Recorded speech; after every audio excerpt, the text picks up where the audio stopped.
श्रीराम जय राम जय जय राम. श्रीराम जय राम जय जय राम. 18 मे. वृत्ती भगवंताच्या ठिकाणी स्थिर ठेवावी. माझा देह परमार्थाच्या आड येतो हे म्हणणे खरे नाही. तो मदत करतो किंवा आड येतो या दोन्हीत विशेष तथ्य मानू नये. माझी वृत्ती कुठे गुंतते हे पहावे. भगवत भजनात दिवस घालवावा असे वाटू लागले, पण संगत मिळाली खेळ खेळणाऱ्याची, तेव्हा त्याचे मन कशाला मोडा असे म्हणून खेळू लागला.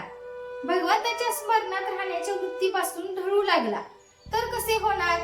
आईने आजवर खस्ता खाल्ल्या, लहानाचे मोठे केले. तीच आई लग्न झाल्यावर विषयाच्या आड येऊ लागली आणि म्हणून वैऱ्यासारखी वाटू लागली. वास्तविक दोघांच्याही देहात फरक होण्यासारखे असे काहीच झाले नाही, पण वृत्तीत बदल झाला. विषयातच मी गुंतून राहू लागलो. याला काय करावे. मी सुखी कशाने होईन हे आपण आपल्या कल्पनेनेच ठरवले, पण या जगात पूर्ण सुख किंवा पूर्ण दुःख असे काही आहे का.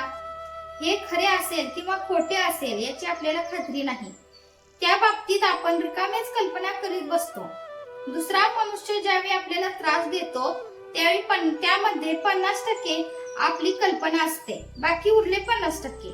त्याबद्दल त्याने दिलेला त्रास मी करून घेणार नाही ही वृत्ती असावी, म्हणजे संपले. आपली वृत्ती सारखी बदलते आहे आणि जगही सारखे बदलते आहे. त्यामुळे अमुक परिस्थितीमुळे सुख किंवा अमुक परिस्थितीमुळे दुःख होते हे वाटणे खरे नव्हे, कारण सुख दुःख अस्थिर असते. शास्त्रांचे नियम ही वृत्तीला स्थिर करतात. भजन, पोथी वाचन, मंदिर बांधणे वगैरे गोष्टी जर वृत्ती सुधारण्यासाठी न केल्या तर ती नुसती करमणूक होते, त्यापासून खरा फायदा होत नाही. आगगाडी रोज काशीला जाते, पण तिला काही काशी यात्रा घडत नाही. यात्रा घडते ती आत बसलेल्या लोकांना, गंगा स्नान, विश्वेश्वराचे दर्शन वगैरे आतल्या लोकांना घडते. त्याचप्रमाणे देहाने नुसता पूजापाठ वगैरे करून परमार्थ घडत नाही. आपली वृत्ती भगवंताच्या ठिकाणी चिकटली पाहिजे. भगवंताचे रूप सारखे समोर ठेवता येणार नाही, पण त्याचे रूप लक्षात आले नाही तरी आपण त्याचे नाव घेतो हे लक्षात राहिले तर वृत्ती सुधारेल. आपल्या डोळ्यात अगदी बारीक कण गेला तरी तो खुपतो.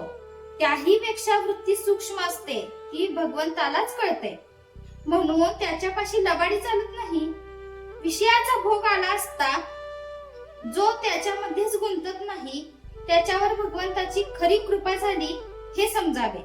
भगवंतापासून वेगळे न राहणे, त्याचे विस्मरण न होऊ देणे, त्याच्या स्मरणात राहणे, त्याच्या नामात राहणे यात खरे समाधान, शांती आणि सुख आहे. जय जय रघुवीर समर्थ.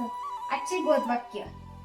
वृत्ती स्थिर होणे, शांत होणे याचे नाव समाधान आणि भगवंताकडेच वृत्ती सारखी राहणे याचे नाव समाधी होय.